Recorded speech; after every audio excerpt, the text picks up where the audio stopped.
Hey, Voodoo Power listeners. Before we start the show, let me tell you about Strength Coach Pro. Strength Coach Pro is the ultimate coaching companion for passionate strength coaches. Strength Coach Pro is a powerful platform allowing coaches to sequence programs for an entire year, ensuring athletes stay on track. It features a simple drag and drop design for program building.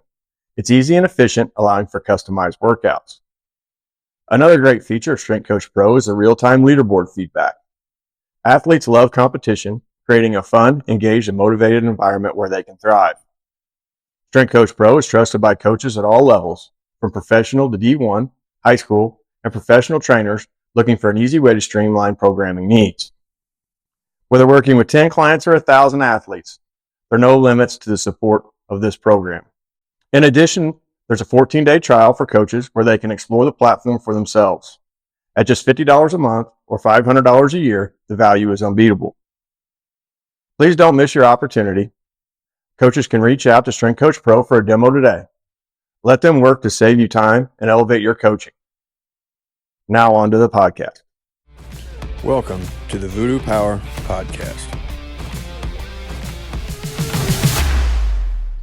Welcome to Plates and Pancakes. We're sitting down today with Joel Raether. Coach Raether is the co-founder of Hunt Hike Harvest Outdoors and is a managing partner at Fast Performance in Denver, Colorado. Raether has been the head of sports performance for the Colorado Mammoth Lacrosse team since 2007. During his time with the Mammoth, they have produced one NLL MVP Rookie of the Year, Goalie of the Year, Transition Player of the Year, as well as numerous All-Pros. He served as the Education Programs Coordinator for the National Strength Conditioning Association from 2009 to 2011. Raether coached at the University of Denver and the University of Nebraska Kearney. Raether earned his bachelor's and master's degree in exercise science from the University of Nebraska Kearney. He is certified strength conditioning specialist with distinction, tactical strength conditioning facilitator with distinction, and a registered strength conditioning coach with distinction. Raether was awarded the National Strength Conditioning Association's 2020 Professional Strength Coach of the Year, and he has authored numerous books, presented and consulted around the globe on training, helped individuals and teams achieve more than 10 national championships, Olympic medals, All-Pros, League MVPs, and World Championships. He also has trained and consulted with all branches of the military, special operations, and first responders throughout the United States. So welcome to the show, Coach. Yeah, man, thanks for having me. I know it's been a little bit of a work in progress to try and tack down some time for both of us to connect, so I appreciate your patience. Well, you got a lot going on. I know the weekends you travel with the Mammoth. That alone is quite a feat. And then now you're managing the Hunt Hike Harvest stuff on top of that. So I don't imagine you have a whole lot of free time. It keeps me out of trouble for the most part. That's for sure. Yeah. We, as I mentioned before, we kind of went on camera. We just kind of moved our facility, which encompasses both sides of the spectrum with our performance-based stuff, as well as the outdoor space. And so between construction and everything else, and then trying to kind of maintain day to day, and then the Mammoth stuff on top of that. It's been a busy couple months, but I guess it's better than the alternative. So I had stumbled on some of your stuff through a friend, and then I started listening to some of your podcasts. I just got your book, The Complete Guide to Fitness for Western and Mountain Hunting, which is pretty exhaustive. I mean, that's a very complete book. Yeah, well, I'd like to take credit for all of it, but in reality, one of our team members, Mike Barnes, Mike and I have known each other for a long time. He did the lion's share of a lot of that book. I kind of assisted on, the direction of it and kind of how the book was going to be put together and all that. But, for the most part, he did a lot of what that book looks like, what the finished product looks like. But it was something that, him and I, Mike is a longtime strength and conditioning coach. He worked in the NFL. You mentioned, my involvement with the National Strength Conditioning Association. He was the director of education there for some time. And, just kind of that in itself, is a real kind of epitome of what like our organization and our company with Hunt Hike Harvest is all about, where, we've got over 50 years of experience within our team of professional strength and conditioning. And Mike and I talked exhaustively about, putting out a product like that. And we're just now starting to kind of start pushing that thing out to the end of the table, if you will, because we feel like, number one, there's nothing that exists within the space that has that much depth of knowledge base and science backing and really connecting the dots of, what it is to understand the principles and foundations of training and how it can be applied into preparing for Western big game hunts. And so you're correct. It's a monster, but we intend to start kind of slicing that thing open a little bit, creating a better way for us to push that out into the arena and show people that there is a rhyme and reason, and that our objective is to bring knowledge and bring a higher level of critical thinking into the hunting space of how and why and the what and the when and all that book essentially was designed to do.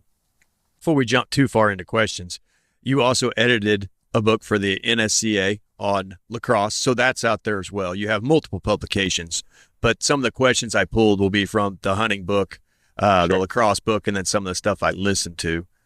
It's all really good stuff, and it's very, very complete. It doesn't leave you guessing a whole lot. Yeah, the lacrosse book was something that I've been involved with high level elite lacrosse players for over 20 years now. And I was approached about being an editor for that piece.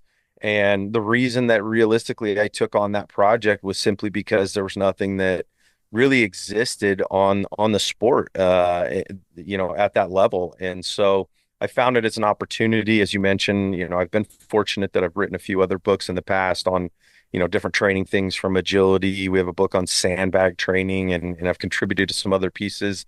But I just saw that as a really cool opportunity to put that out. And I've also told people I don't know how many more books are left in me, because it's such a process to do that and to get to a finished product, and what it requires to actually see something in your hands. So but yeah, very cool to be a part of that project. There was a lot of people that contributed to that. I didn't solely write that book.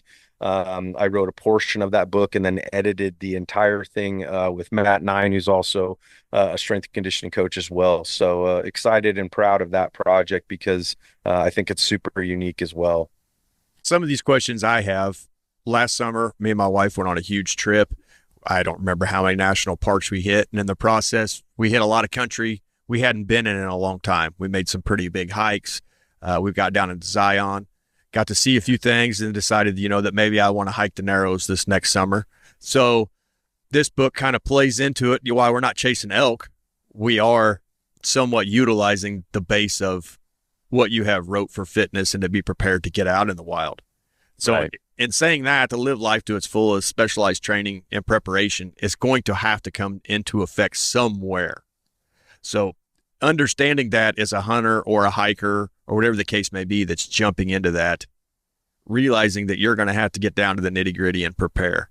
How do you get guys to understand that?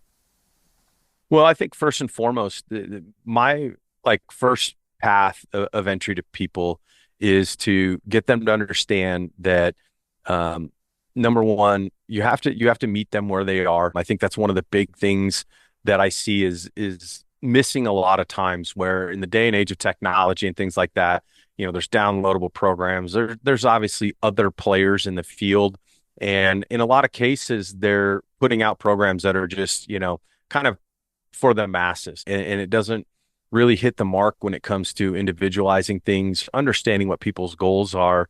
And then from that, taking what my background and my knowledge is as far as educationally, to put in the right pieces to get them there in a manner that is going to see them be successful, keep them healthy, reduce injuries. And ultimately, one of the things that I talk about at the end of the day, if there's a mantra, if you will, is that, if you see our tagline within Hunt, Hike, Harvest, it's train for a better hunt.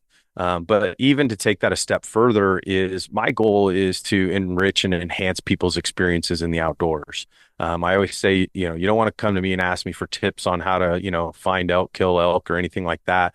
But my goal is to put you in a better position physically so that you have a better opportunity to actually get to elk, to complete the task, to be able to get out of there healthy and enrich and enhance what that experience actually looks like through better physical preparation. And so, realistically, there's a lot that goes into that equation, which is, like I said, understanding where those people are, those individuals are at that time, and get them from where they are to where they want to be through the use of scientific foundations within training, whether that be strength, whether that be mobility, whether that be getting them better metabolically or conditioning wise, so that they can get out, cover more ground, be more efficient, and do it from day 1 to day 7 or however long you have planned to be in the woods, and so that when you come out, that time, as I say to a lot of people, you've got most people plan for a week or 10 days or whatever, and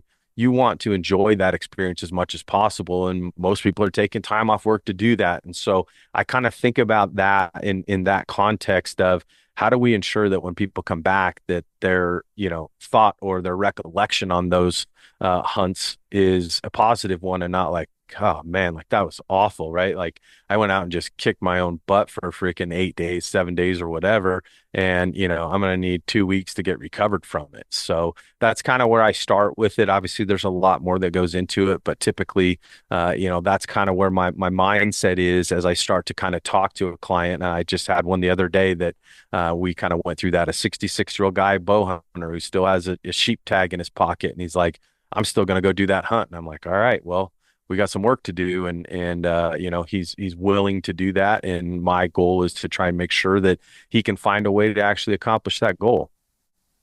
Now, bringing this back where an athletic coach or an athlete can kind of understand this is you have to build a full plan, almost like an Olympic cycle. You have to have your end goal in mind. Everything revolves around that, and then you come into your mesocycles and your microcycles, and you get everything dialed in. Getting someone to understand that this is a wide base of work. Weekly, while we want to see progress, sometimes weekly is not going to be where your view is. Your view is at the hunt. And sometimes people can't see that big picture. How do you get guys and girls to understand, hey, this is what we're looking for? Yeah, I think you have to get them to, embrace the process a little bit. I'm big on communication as well. I think that, again, kind of going back to that technology piece where, if someone downloads a program, you're like, oh, cool, great, I made, whatever off of that program. But at the end of the day, if all they're doing is taking that and they're just off, kind of on their own, and you don't have the ability to maintain contact with them, check up on them, how you doing, how you feeling, that kind of thing, it's easy to lose sight of what that day-to-day actually looks like, and how critical and how valuable it is that, any program that I write, I always say is a living document, in that I can write a program out for anybody and go and, kind of in a sense, be like, pat myself on the back and go like, oh man, that program's awesome. Right. Well, I won't know how good that program is until someone gets in and actually starts using it.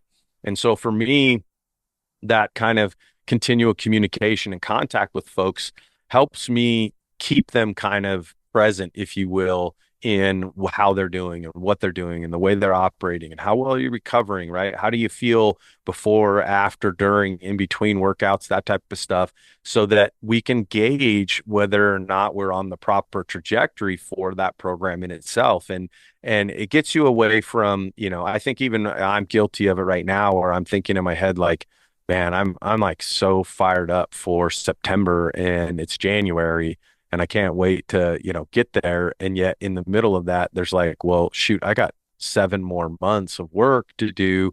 And I have to kind of find a way to be excited in that process of how is all that day to day, week to week, as you said, microcycles and periods of time of my development going to help me gain in that excitement as I go, as opposed to just going like, oh man, it's freaking Monday, I gotta get in and get after it, even though maybe I don't feel like it. Today's a holiday, whatever. And so I think that kind of continuous communication helps in that, because it keeps people a little bit more involved in the process, rather than just like handing them something and going like, ah, good luck, hope it works out. And you're kind of hitting on it there. You can't beat the clock. So if you're planning a big hunt, you have to give yourself time to be prepared for it, because whatever nature can throw at you, whatever the elements can throw at you, more than likely they're going to. And if you're not adapted to that, it will not be as successful as you want.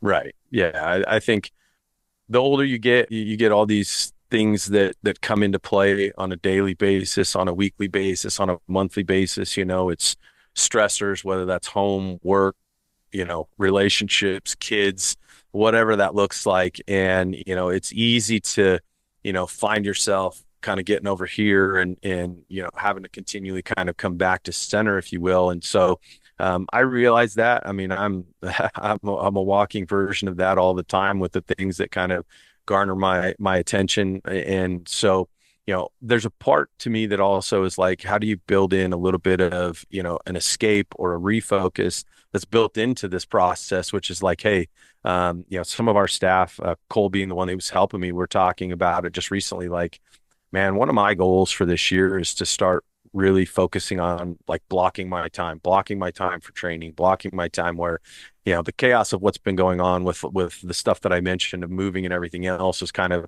got me a little out of, schedule. And I think that there's a lot to be said about, you see like, Jocko and whoever, discipline is freedom and all this other stuff. But there's a lot of truth to that. I think in that, if you can learn to create and block some of those things into your schedule, it also allows you to then continually come back to like, what's important? What are you working towards? What are your goals and that type of stuff that, can maintain keeping kind of your excitement, where all these other things that just become life are just kind of part of what you have to do, but you're always kind of coming back to center, as much as you possibly can. With everything that's going on, one of the things that seems to get away from people the fastest is body composition. Knowing you're going on a big hunt, if you get your body composition into check, does that seem to move the needle the fastest? I don't know about fastest, but I definitely think, I mean, there's a huge proponent of that. I think over all the years of my experiences, I know for me where I feel the best, in terms of like body weight, and body composition as well. If I'm above that, I struggle. I typically don't get too far below where that number is at, because I feel like, you start to play into some other things with, maybe loss of strength or whatever that might be. And so I think the body composition definitely has a part of that. And when I see people that bring that kind of into question, is I usually say, well, hey, I think you might operate better at 190 instead of 200. And they're like, nah, I'm good, whatever. And I'm like, okay. And I'll be like, here, hang on to this, and hand them, a 10-pound dumbbell. And they'll be like, well, what's that for? And I'm like, well, that's how much you're going to carry with you every step in the backwoods that you shouldn't and don't need to. And that requires more energy. That requires more joint stress, right? That requires more metabolic influence. That's going to require you to, burn more calories, yada, yada, yada, go down the line of this kind of trickle down effect of what that looks like. And, I try to find ways that those are, in a sense, kind of aha moments for people where they go, oh, okay, because we don't notice it, right? A lot of times when we just walk around day to day, we don't notice how that's affecting us.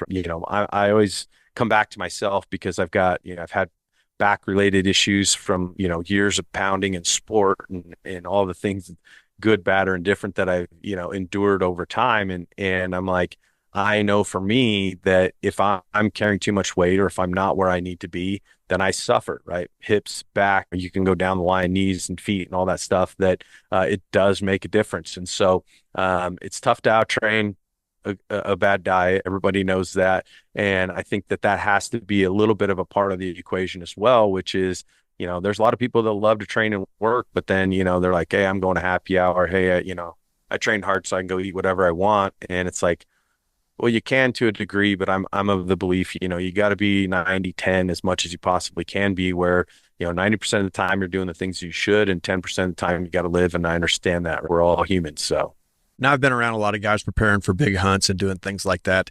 And it just seems like the information's not out there, or they choose not to gravitate towards it. So they just pick up a walking regimen and they just walk. Well, the said principle, we understand, you're going to outrun the walking really quickly, and its carryover is going to be way less. As you get closer to the hunt, the distance you're covering is really starting to lose its potency. So getting guys to understand that they need a full range of training. Yeah. How difficult is that sometimes? Yeah, I mean, we fight these battles all the time. If you follow us on Instagram, Whitney Trammell, who's one of our staff members, she works in military strength conditioning, and her and I've done a bunch of stuff together. She was just at Sheep Show and was on the women's panel there. We've been putting out these tips through our Western Hunt Fest partners and friends about like how do we better prepare for pack outs? How do we better prepare for carrying load and some of those types of things? And I've paid attention on forums and stuff like that, like Facebook pages. There's all these fan pages and groups and stuff like that. And people ask that question all the time, right? Like, hey, do I just put a pack on and go out and just get miles going? And the answer to that is yes. But I also say the answer to that is no, which is, do you need to get comfortable and get accustomed to having some weight on your back? 100%. But should that be your sole method of improving your ability to cover ground or to handle weight? And I say that the answer to that is no. So I like to blend what those things look like. Even, my experiences in the tactical space, I travel all over the country and consult with military, fire, police, things like that, especially within the military. Even our armed forces folks, that ruck and have 60, 80, and even, our heavy operational load packs on. They're not rucking every day with that kind of pack on. They're rucking twice a week. I like having a lighter day and potentially a little bit heavier day, and you kind of crisscross those as you go. And you want to build up some tolerance to that. But in reality, we still need general conditioning, which includes, whether that's hiking without load at higher intensity, whether that's getting on the treadmill, whether that's incline walking, variations of biking. I'm a big fan of using even things like rowers and ski ergs and whatever to mix conditioning up so that we mitigate how much pounding that we have to take, because there's an accumulation, or what you consider kind of that interest accrual, if you will, over time, where, it's going to take an effect, and we have to kind of have these like ripples. I say like ripples in the pond, as opposed to like these big swells of volume that we have to endure. And as we get closer to that, that hunt, like we're actually going to try and back off so that when we go into that thing, we're recovered and we're ready and we're fresh and we're prepared to really get out and get after it. But if our only method is to just put load on our back and just trudge through mile after mile after mile, will you see success? Maybe. Will you feel, prepared? Maybe. But I think you miss out on a lot of elements in terms of strength, some endurance, some muscular endurance, some ability to understand how, if we vary those variables over time, that we'll see a much better result than using one singular sole mode of training. Now, as we got out there when we were on our vacation, I noticed that you work a lot in weird body positions. You're going up trails, down trails, sideways. You're making movements that you would never make in a flatland country like I live in. I know you're in Denver. I'm in Missouri. You're gonna have to go down to the Ozarks to find some pretty nasty hills. Right. Preparing the body for the angles you're going to be in. How important is that?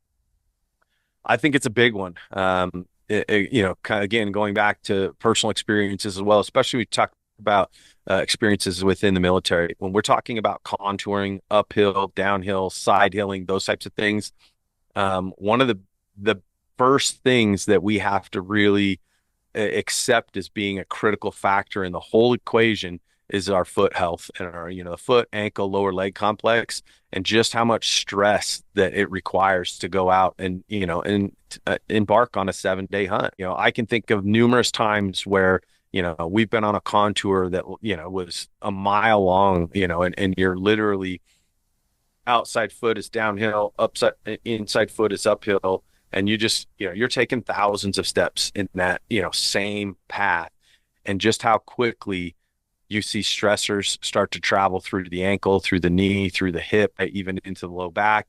And so, I know like on our YouTube page, we have a side hill series, for example, where we'll use angle boards. We'll lunge on angle boards. We'll step on angle boards. We'll do, step up, step downs, and all kinds of different variations of that, as well as understanding that, the best form of training sometimes is to go and do the activity. So when we're in spring and summer and things like that, can we get out and get into, some uneven surfaces? And for you, you might not have obviously the access to the terrain that I do, but there's still probably some some areas that you can, contour a hill, even if it's not super steep, and spend some time on that? Can you gradually increase load on that? Can you increase the volume of that load? Are you getting uphill and downhill, inverted and everted on that foot?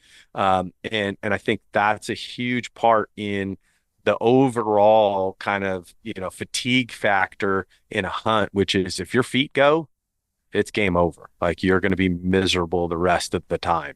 And so that's definitely something that we try to incorporate as we think about training, which is we're very idealistic. Everything's flat. We're lunging, we're squatting, we're stepping up. And it's like, well, that may all be all good and well, in a sport world.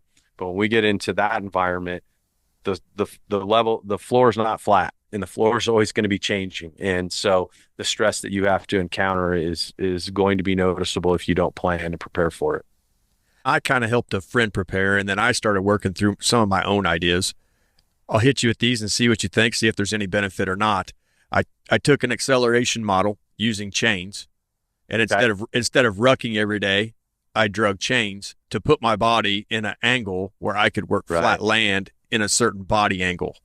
Yeah. Does that have any merit, or am I just wasting my time? No. What's interesting is I do the same. We have some long chains as well. It kind of actually makes me, I'm like, oh man, yeah, that's awesome. I like the use of sleds for that. Same thing, which is changing you, is forcing you to get a little bit more forward posture, which will emulate obviously being a little bit more uphill, backpedaling and getting yourself into more of a downhill kind of position where we're going to get more eccentric load and things like that. So yes, we wrote an article with our partners from Numa, our apparel partner, called Flatlander Freedom. And that article talks directly to that, which is like, hey man, I don't have mountains to go climb and train on or to get into. How am I going to do that? And I think that's a great example, to be honest with you, because the more that you can do that, we'll do lateral sled drags where we're doing crossover stepping, and we're creating a little bit of that contouring position where the foot, again, is now going from being here to being here, where we're getting inverted and everted at the foot, and doing lateral sled drags where we're getting influence at the hip, we're getting influence at the ankle, we're getting influence in the trunk. We'll do combinations of forward pulling, back pedaling, lateral dragging, and the use of chains is a really great idea, to be honest with you. Some of that I stole from Louis Simmons. So That's fair. You and a few thousand other people. Right. But the part I stole, I think, was its ability to increase RFD. So when you drop those chains off of you, now you're covering more ground faster. Yeah. Sure. Do you think that as you improve hunters' RFD, that you're seeing better hunts because of the ability to cover ground more efficiently and faster? Oh, most definitely. I've had clients that have gotten back to me like, man, I just got back, like, felt great. I was able to cover ground every day, and, going back a little bit to that kind of nutrition component, we do a lot of things in terms of how we start the day, maintain the day, and finish the day nutritionally as well. I've got kind of this, litany of things that I think are really critical to how we load, maintain, and reset, as far as like, how do we keep ourselves prepared from day to day that coincides with all the training we've done. And so I think that those are some things where one of the analogies that I tell people all the time is, I'm like, what's the difference between a callus and a blister? And, a blister is too much too soon, and the tissue wears down, and we end up developing a blister, right? Where a callus is gradual dosages of intensity, of volume over time, and we build up a tolerance to that, where that tissue becomes more resilient to force, becomes more resilient to work, becomes more capable of handling larger and longer durations of the work that we're trying to put it on. And I think that that's a microcosm of how training should be as well. And that's where I see a lot of pitfalls in some of the, other, if you will, methods and players in the field, is hard is not always appropriate. And I just had a huge battle last week, with a bunch of folks on that stuff. And, I applaud people that are willing to put in the work. Don't get me wrong. But at the end of the day, there's a, rate limiting step to crushing yourself every single day, to seeing who can go further, who can do more. Give me one, the one more rep crap and all that stuff. I'm like, sorry, that's good. That's good in theory, and it's good in the short term, but I want people to think long term. And, the example I gave you, the 66-year-old bow hunter, I'm like, this guy wants to try and squeeze out 10 to 15 more years of hunting. Like, is he going to go do high intensity interval training? He might, but not for long. There's ways that we can build some calluses for a guy like that are rooted in understanding how tissue adapts. How do we build out specific qualities metabolically and those types of things that ultimately will help him achieve that goal, as opposed to just being like, yeah, go try all this crap and see how it works out. And odds are it's going to shorten that lifespan. Add on to some stuff you said earlier and what you had just said. I spent most of my life in blue collar fields, whether that be construction, powerhouses, cowboying, whatever the case may be, that involves work boots. And it seems like you lose track of your feet get weak. They're in a heavy boot all day. How important is it to get rid of those for a while and build up the strength in your foot? And then build the calluses, like you said. But on top of that, the strength, that's got to carry you through some nasty terrain. How important is that? Yeah. One of the, tricks of the trade, if you will, I carry a golf ball in my pack or in my gear every time that we go into the backcountry. And so whether it's, as soon as we get back to camp, whether it's the first thing you do in the morning, before we put any footwear on, is I'm using that golf ball through those metatarsals, getting it into, that plantar surface, working on breaking up tissue. And I want to be out of boots and out of footwear as soon as I possibly can when I get back to camp. And the same thing applies in daily life, right? When you're home, get out of your shoes, get out of your boots, get out of, whatever, because realistically speaking, our footwear kind of is like a crutch. It's like, it's like a cast that just locks our foot into place. It limits how much articulation, how much flexion, extension, rotation, all these other things that the foot is going to have. And so I'm a huge believer in that stuff. I think that it's really critically important. I think you have to also understand, we went through the barefoot movement years ago where it was like, oh, like run barefoot and all this other stuff. And I'm like, easy. I don't know if we want to just jump right into doing that. There's, just like everything else, there's a tolerance to building up the capabilities to do that. And, our footwear and those things has improved, right? We see that a lot. We talk about it a lot. It's this exact thing within the military, where footwear in the military for years was horrible. Now we're seeing a lot better functional boots as far as, their ability to allow some translation of that tibia forward and back. So we get some dorsiflexion, plantar flexion in there, where, the more we're inhibited in that, the harder it's going to be when we get into these positions and these positions and these positions, as far as how that foot needs to be able to, the foot and ankle needs to be able to move when we're in country. So, I'm a huge supporter of that thought process. And then you had talked about tapering and peaking just a little bit a minute ago. And so if we would take this and look at it like we've talked about it in a broad spectrum, that if you would consider the big elk hunt, that's your postseason. Throughout the season preparing, you need to find ways to get as close to mimicking that as possible. So let's call them like your regular season games. How important is it to put those into your program and get out there and experience what your training is doing for you? Yeah, I think, if I look back on, a seven-day hunt, and we've done a lot in the last, 5 to 6 years where, we're utilizing, biometric trackers. We work with a company called Cardio Mood that's tracking, our steps. It's tracking heart rates, average heart rates, max heart rates, elevation gain, loss, distance covered, all those types of things. And we've really tried to figure out, like, are there any commonalities that determine how much ground we cover and how well we do it, and so on and so forth. And realistically, I think that as you're going through your training and as we're building up those calluses, as I mentioned, most of the time for us, an average week of being in the elk woods is probably going to be 50, 60 miles. A tough week could approach 100. But I think that over time, one of the things that we've tried to really do is use technology. We're using Onyx. We're using things like that where, for example, a few years ago, we'd been into this one country that we've hunted and we've harvested some elk out of numerous times. And we started studying the map and had realized that if we stayed on this specific contour as opposed to how we were getting into this one area, that it was going to cut out like a quarter of a mile each direction.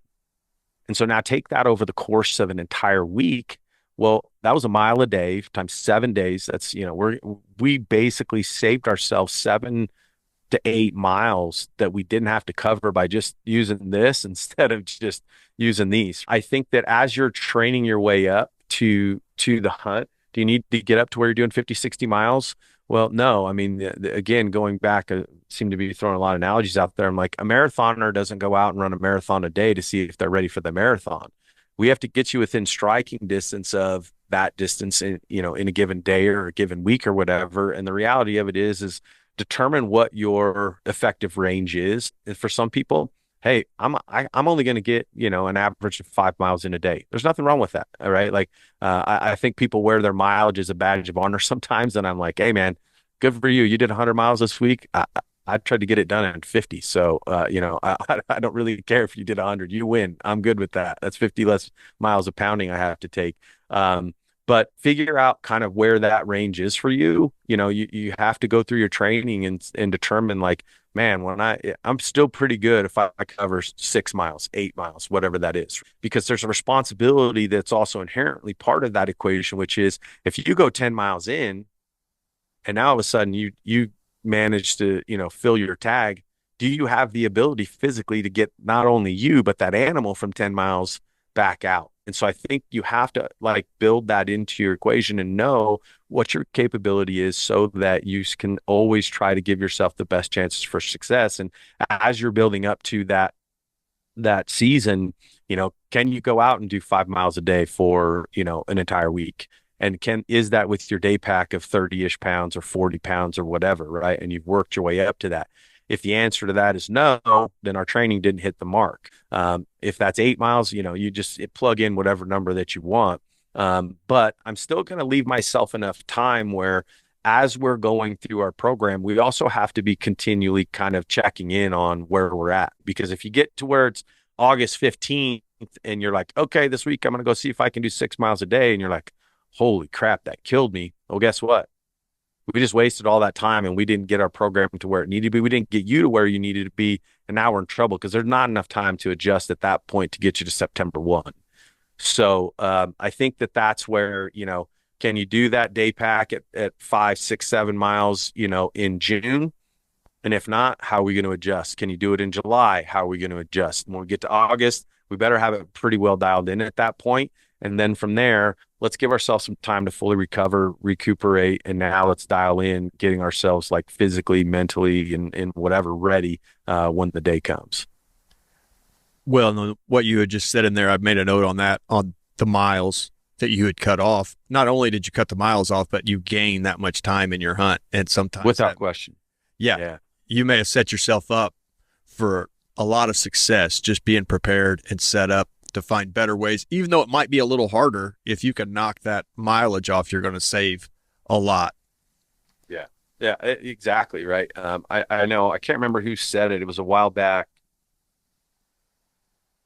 It was talking about, guys that go out and the day's winding down and you see a lot of guys are like, well, there's only 20 minutes of daylight left or whatever. And he's like, we're going to, pack out, whatever. And obviously there's guys that love to stay until, it's pitch dark out. And I get that, but he's like, think of that 20 minutes over the course of an entire week. And you see a lot of people that close the deal right at the 11th hour. And it's like that 20 minutes over the course of a week could mean well over an hour more of time that you spent or didn't spend giving yourself a chance to be successful.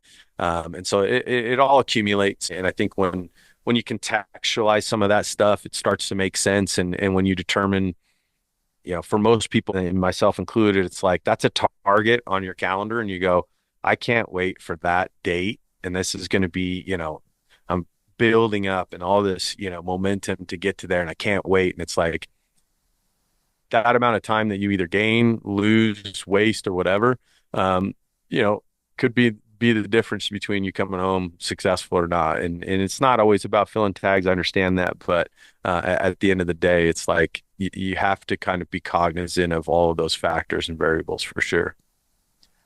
Now, I hunted a lot when I was younger. I don't do as much of it now. And that's where this question comes from. And maybe it's talked about more than I'm aware of just because I'm not in the community. But isometrics in the hunter, you're going to get yourself in a spot where you may have to draw and then wait for the, because of how the situation sets up, or you may have a long time of holding your rifle.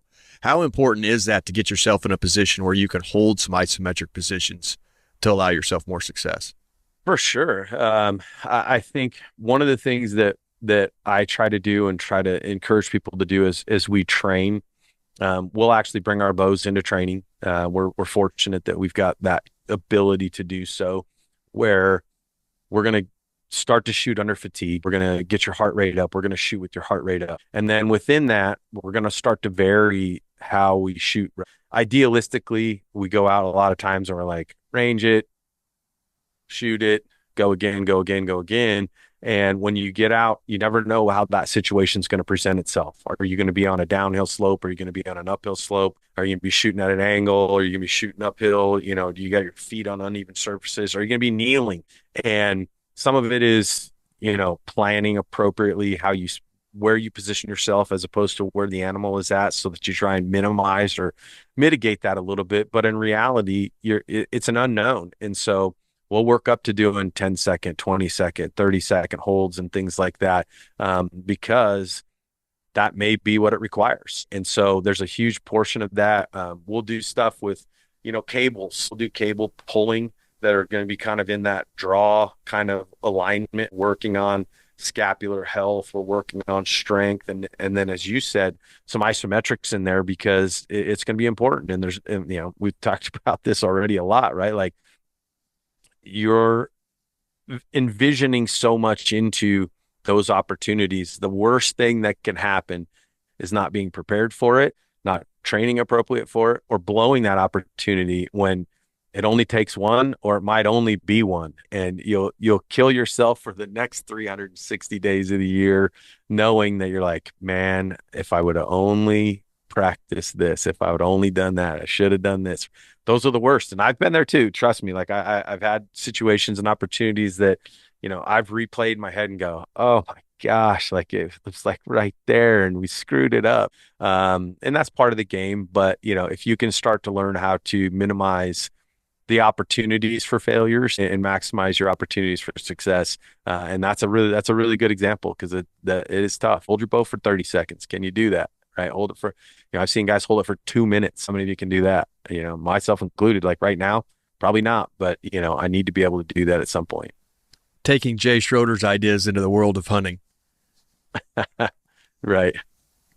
Now, as you get more in shape, you're going to start feeling better. Things come easier to you, but it's important to realize that just because you're feeling better doesn't mean you should go harder. You got the feeling better because of what you were doing. So keeping guys and girls from doing too much, how often do you have to pull back the reins? Yeah, I mean, I think it depends on the individual. But at the end of the day, there are those folks that, as they start to see improvement, as they start to feel better, as they're starting to see some results, you get this more kind of mentality. And I always say, when you start to see that and they're like, let's do more, let's do one more, and I'm like, there's a level of that where I think that maybe at that point you start to adjust and you bump up maybe how much they're doing, or you work on taking less rest away, or you increase the intensity, right? Like, as how you manipulate the variables determines how our growth essentially looks. And so it's one side of the equation or the other, which is a programming side, where we're like, okay, I can tell they're really getting to where I want them. Let's continue challenging them a little bit more. But there's a small part of that which also becomes like, hey, I want you to come in feeling good. I want you to come in feeling like I'm ready to rock. I want you to feel recovered, and get them to understand that, like, that's the intent behind what we're doing, is to get you to that, like, let's go. I want more, right? And then go, if you continue just pushing out, and hitting that red line, guess what? There's going to be a point where that's going to come back to bite you. If we get to the point where we're overtrained, whether that's adrenal fatigue, right, muscular fatigue, neurologically, that's a big one for me. Is like I'll do a lot in terms of tracking nervous system health, which is usually the first line of defense as far as seeing things breaking down and not getting recovered. And communicating that to the individual is big, which is like encouraging them, but also getting them to understand how critical it is in that grander scheme of things, that's how we want you to feel. Like if you walk in every day feeling like you just got the crap kicked out of you, then we're on the wrong path to begin with. Now, what I found was interesting reading through this, we've talked a lot of conditioning, and that's where everybody wants to start. They want to start at the endurance, the conditioning component. Yeah. But you're training an all-around athlete. Sprinting and plyometrics, you had quite a bit in your book about that. How important is it to start incorporating some of them ideas so that you have power when you need it? Yeah. I think about some circumstances of, again, myself being in the backcountry where, in Colorado, I mean, it's horrendous. Like you've got downfall. Downfall is just brutal. We've been in some places where I'm like, this is unpopular, but I think this place needs to burn. Like it's miserable to try and navigate through. And so when you talk about the aspect of plyometrics and power, think in terms of getting up and over trees and logs and things like that, where it's like, oh, and by the way, you have a 30 or 40 pound pack on top of that. Well, if we don't have enough power in the system to get up onto those things, and more importantly, off of things, there's been a lot of times where like I've come off of, a log that's, 2.5 feet on the ground, and you kind of look down and go, oh boy, this is a depth jump here. Right. And a lot can go wrong here. And I still have extra weight on my back. So not only do I have to account for my own body weight, I got to account for this thing back here. Right. The eccentric demand of some of that stuff becomes so critical. I remember watching a hunting show and watched a guy on film tear his ACL because he sprinted up to a spot and then tried to hit the brakes and literally like crumbled. And then like post hunt, he talks about the fact that like, oh yeah, like I tore my knee on that there, and I kind of ended our hunt. And I'm like, how could you have a worse situation? And that's no fault on the individual. Like I don't remember who it was, but I'm thinking to myself, like, people don't think about how valuable some of that stuff is, knowing that you may have to hustle. You may not be sprinting, but I've busted butt up a hill or down a hill to get in a position before.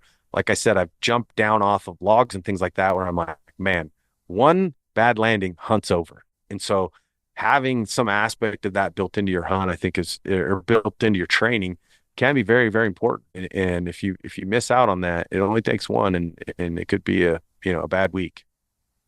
And on top of that, you're dealing with VO2 max. You've got to increase that so you're able to do it. But there is a ceiling on what you can achieve. Yeah. I think, go ahead. I was just going to say, how do we know when we've reached our ceiling? Well, VO2 is an interesting one. I'm fortunate. One of my business partners, he's a metabolic savant. He worked in the alpine world for 25 years, working with the Lindsey Vonns and Michaela Schifrins of the world. We have a metabolic lab in our facility, so we're able to test and put people through graded exercise tests to figure some of those things out. When Peter Attia and Huberman sat down and talked about VO2 max, the whole world started blowing up about like, oh my gosh, VO2 max is it, right? And there's some merit to it. But we also know that if we look at VO2 max, there's also a hereditary component to VO2 max. Like your VO2 max is going to have a specific ceiling to it. How close you are to that ceiling is a whole other, a whole other factor. But one of the things that we have been doing and we have been really honing in on that probably gets talked about a lot less is functional threshold for power. And within functional threshold for power, we're taking into account wattage as in regards to lower body output in relationship to heart rate. And so people are really familiar now in the training world with, zones, right? Zone 2, zone 3, all these other things where, the upper end of that scale is being very anaerobic or sprint based or above what our aerobic threshold is. And so there's value in VO2 for sure, right? Like we know that if we can improve where we currently are in terms of our VO2, like our ability to output and recover from, but we've been catering a lot more towards that functional threshold for power simply because we can dial in where those zones are at based on you versus you, and knowing at what specific point do you become anaerobic and too anaerobic to continue going. When we think about getting out into the woods or doing anything that's going to be endurance based or longer in terms of output, myself, for example, I know without question that if I'm at 148, 149 beats, that I can continue. If I get beyond that, I'm going to become too anaerobic. And as you know, if I'm too anaerobic, right, the fatigue factor starts to set in. My ability to continue working is going to go down. We're going to get that tortoise and the hare thing where all of a sudden I'm starting, I'm stopping, I'm starting, I'm stopping. And now extrapolate that out over a week's period of time. Guess what? Your fatigue factor, your fatigue index over the course of that 7 days is really going to start diminishing. So if I'm working at or below where my own heart rate, where I've determined where that measure is, I know that I can continue at that pace without getting myself into what we call it kind of the pain cave that I may not ever get out of if I do it too often, too early, and extend that too far.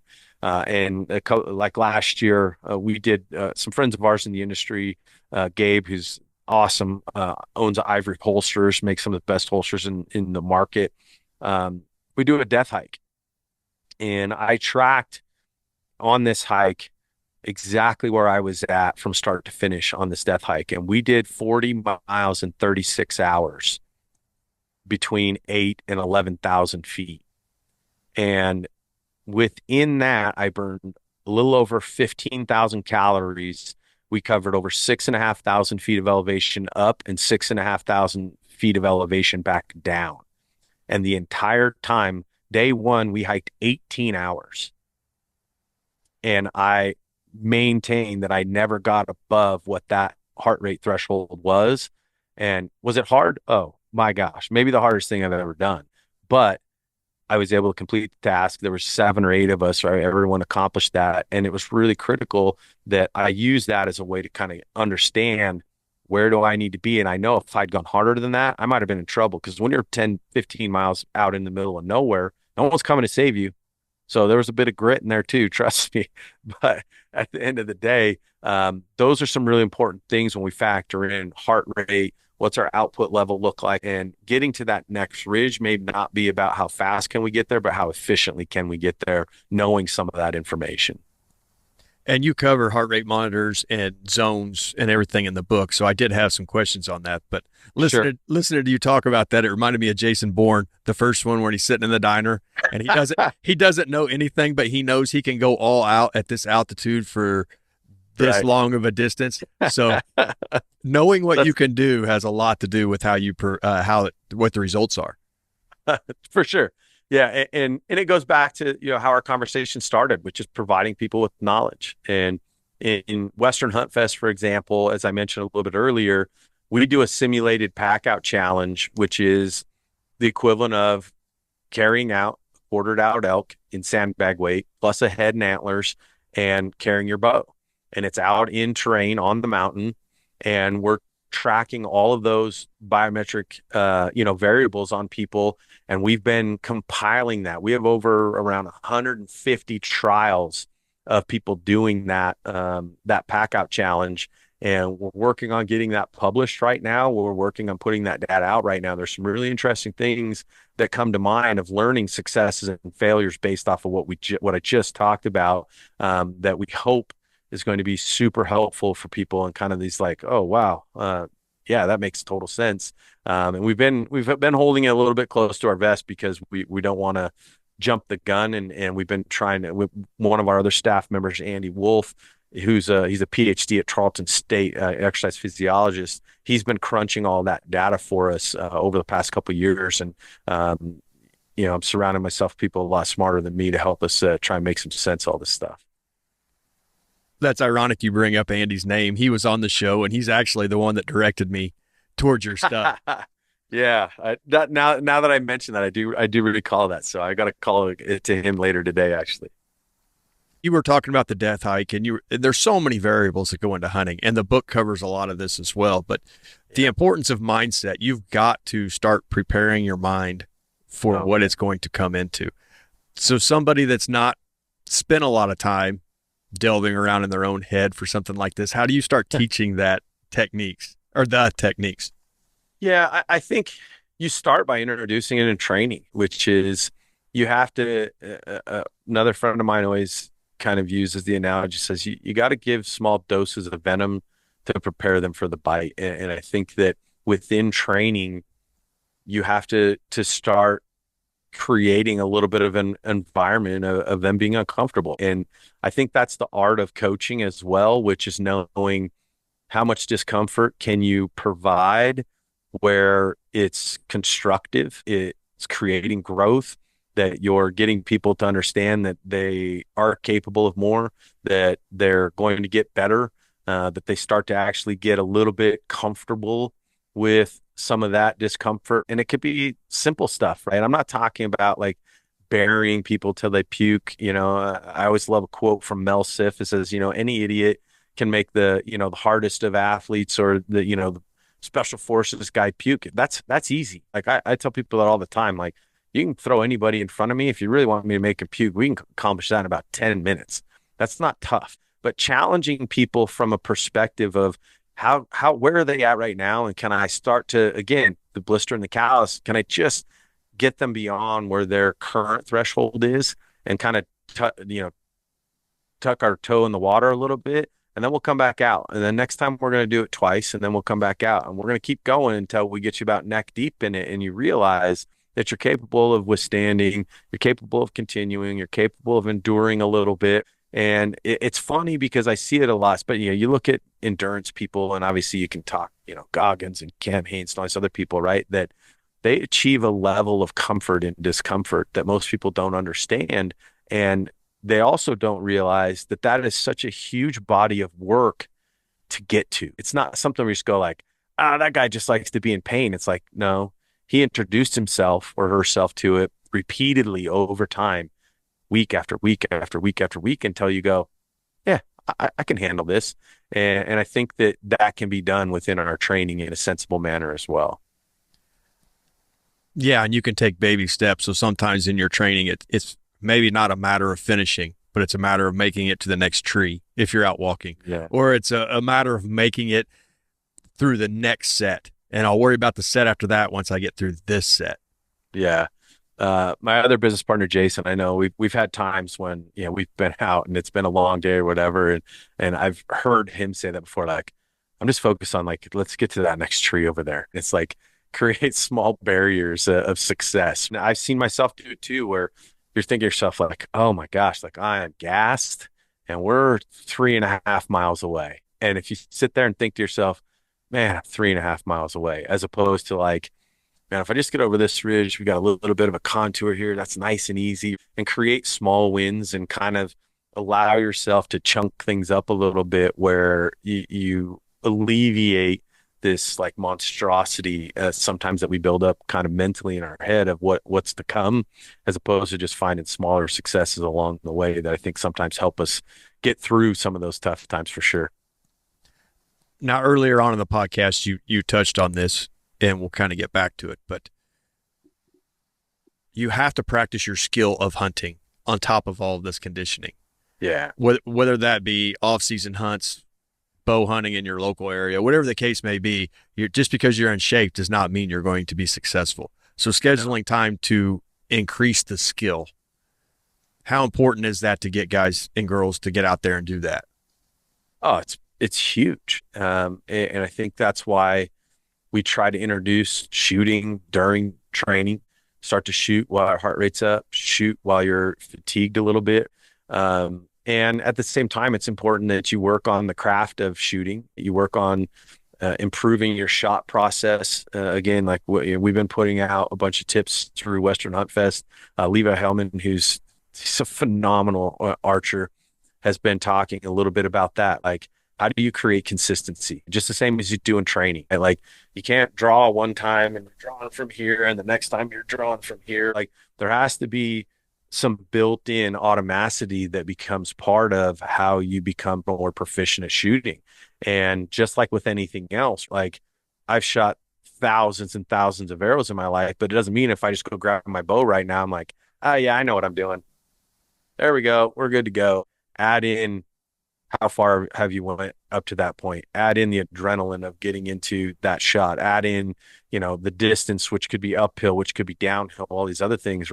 Those are what ultimately becomes you sealing the deal or not. And so I think you have to really take a lot of ownership in that. And I think that there's a level of that too, which is not to get too hokey. It's like respect for the animal. If I'm going to draw my bow on any animal, whether elk, deer, doesn't matter what it is, and you're going to send that arrow down range, all that work that you've done, all that practice that you've done, you owe it to that animal to not wound it. It happens, of course, and it's tough and it's heartbreaking. It happens to all of us at some point, but the more you can minimize those opportunities through practice, intentional practice, putting yourself into different positions on how you get through your shot and work on consistently executing those shots, is huge. And I'm like everybody else. I'm a student when it comes to that, because by no means do I consider myself a professional when it comes to putting a bow in my hand.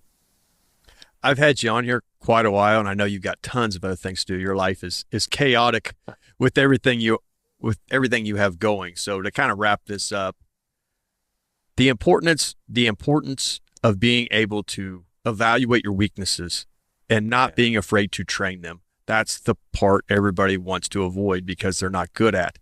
Yeah. Helping hunters understand that we need to identify them and hit them hard so that they're not our lagging points. Yeah.